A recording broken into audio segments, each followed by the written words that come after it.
جو مستونگ کے اندر دھماکہ ہوا، یہ کیوں دھماکہ ہوا؟ اہل سنت کا خون اتنا ہی سستا ہے کہ جس کا دل چاہے، جدھر دل چاہے وہ گولی مار دے، دھماکہ کر کے اس کو۔ جب وہ دھماکہ ہوا نا تو جو ان کے گوشت کے لوتھڑے تھے وہ بھی اڑ اڑ کر لبیک یا رسول اللہ کا نعرہ لگا رہے تھے۔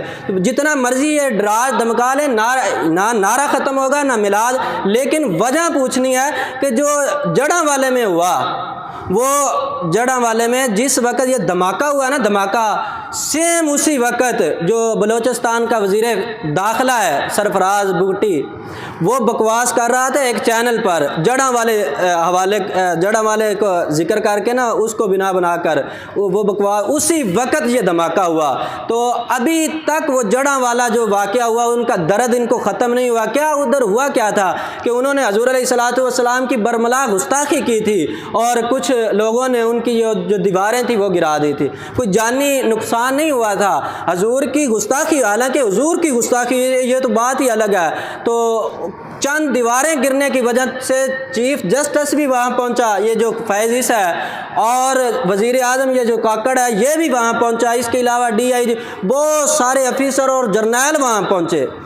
تو یہ اقلیتوں کی دیواریں اتنی مقدس ہیں، تو اہل سنت کا خون اتنا سستا ہے۔ عجیب بات ہے، ابھی بھی اہل سنت نہ جاگیں تو پھر یہ اعلیٰ حضرت کہتے ہیں سونا جنگل رات اندھیری، چھائی بدلی کالی ہے، اور سونے والوں جاگتے رہیو چوروں کی رکھوالی ہے۔ اس کی تشریح کریں نا تو بہت ساری دیر ہو جائے۔ آپ فرماتے ہیں آنکھیں ملنا، جھنجھلا پڑنا، لاکھوں جمائی انگڑائی، نام پر اٹھنے کے لڑتا ہے، بھلا اٹھنا بھی کوئی گالی ہے۔ اعلیٰ حضرت کہتے ہیں، میں کہتا ہوں سنیو اٹھو، لوگ کہتے ہیں یہ گالیاں نکالتا ہے۔ آج لوگ ہمیں بھی، بابا جی کو لوگ کہتے ہیں نا گالیاں، بابا جی کرتے کیا تھے؟ یہی کہتے ہیں سنیو بہت سولیا، بہت سولیا، اب اٹھنے کا وقت ہے، اب جاگنے کا وقت ہے۔ جب موت آئے گی تو پورے قیامت تک سونا ہی سونا ہے، لیکن اب جاگنے کا وقت ہے۔ اگر آج ہم نہ جاگے تو ان قریب یہ جو رافضی ہیں نا، رافضی یہ مسلط ہو جائیں گے پاکستان پر۔ وجہ یہ ہے کہ انہوں نے پہلی دفعہ یہ ہوا جب داتا صاحب کا عرس تھا، ادھر سے حضور جب یہ قافلہ لے کر جا رہے تھے تو ان کے جھنڈے ہاتھوں میں تھے۔ پہلے تو کالے ہوا کرتے تھے نا، کالے، لیکن اس وقت ان کے پاس اور جھنڈے تھے، ان پر ایک تصویر بنی ہوئی تھی۔ میں کلیئر کرنے کے لیے نا، میں ادھر بائک کھڑی کی تو کیمپ لگا ہوا تھا، اس سے پوچھا یہ تصویر کس کی ہے؟ تو وہ کہنے لگا امام حسین کی ہے۔ امام حسین کی اس سے بڑی گستاخی اور کون سکتی ہے کہ امام حسین تو جن کی مشابہت حضور سے ملتی ہے، اتنے حسین و جمیل، ان کا انہوں نے خاکہ بنایا، اور وہ خاکہ ایک جھنڈے پر نہیں تھا بلکہ 100 میں سے 5 لوگوں کے ہاتھ میں وہ جھنڈا تھا اور لہراتے ہوئے جا رہے تھے۔ وجہ کیا تھی کہ محسن نقوی کی وجہ تھی کہ اوپر ان کے بندے بیٹھے ہوئے ہیں۔ لوگ کہتے ہیں مولویوں کا سیاست سے کیا تعلق ہے؟ اگر مولوی نہیں آئیں گے تو ایسے محسن نقوی جیسے آئیں گے جو رافضی ہیں، جو شیعہ، ان کے اوپر گستاخ صحابہ کا پرچہ تھا، اور عارف علوی جیسے جنہوں نے صحابہ کا بل پیش نہیں کیا اور اس پر سائن نہیں کیا۔ اگر سنی سیاست میں نہیں آتے نا، بابا جی کہتے تھے اگر اسلام کے پاس اقتدار نہیں ہے نا، اقتدار، تو ہم اسلام کی ایک چیز بھی نہیں منوا سکتے، ایک چیز بھی۔ شاہ احمد نورانی ہمارے تاریخ پوری لکھی ہوئی ہے، اس پر دلیلیں بڑی ہیں۔ تقریباً میں نے 10 دن کوشش کی تھی، 10 دن کے اندر نا وہ 1 گھنٹہ میں بیٹھتا تھا، 54 آیات سیاست پر نکالی ہیں، 54 آیات جو مکمل طور پر سیاسی آیات ہیں، مکمل طور پر سیاسی۔ لوگ کہتے ہیں مولویوں کا کیا کام؟ بتائیں پھر مولویوں کا کام سیاست نہیں ہے تو پھر انبیاء کیا کرنے آئے؟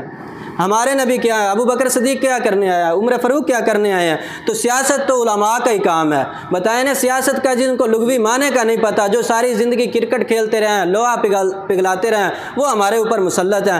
دیکھیں چھوٹی امامت کے لیے یہ آگے نہیں کھڑے ہو سکتے مسلح پر، جو امامت صغریٰ ہے، جو نماز ہے، یہ امامت یہ نہیں کرا سکتے، تو امامت کبریٰ کے لیے ہم واہ ان کو ووٹ دے دیتے ہیں، آنکھیں بند کر ان کو ووٹ دے دیتے ہیں۔ وجہ کیا ہے کہ ہمیں پتہ ہی نہیں، ہم یا برادری کو دیکھتے ہیں ہماری برادری اس کے ساتھ کھڑی ہے، یا پیسے کو دیکھتے ہیں کہ وہ بہت امیر ہے۔ ایک مولوی موٹر سائیکل پر آتا ہے اور ایم این اے کو وہ الیکشن لڑ رہتا ہے، آپ کہتے ہیں یہ خود موٹر سائیکل پر ہے تو ہمیں کیا کرے گا؟ اور بھائی وہی تو آپ کو کرے گا، کیونکہ اس کے اندر وہ لالچ نہیں ہے۔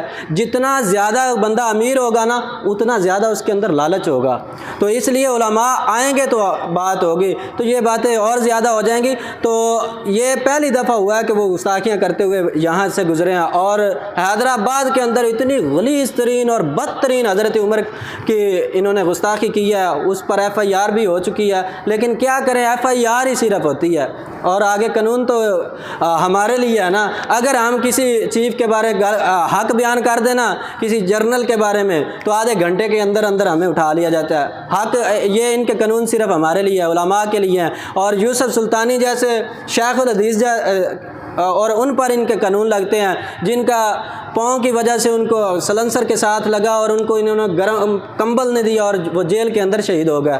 وہ صرف اور صرف علماء کو شہید کرنے کے لیے، نہ ان کو دہشت گردی کا پتہ لگتا ہے کہ بم کون لے کر آیا۔ وہ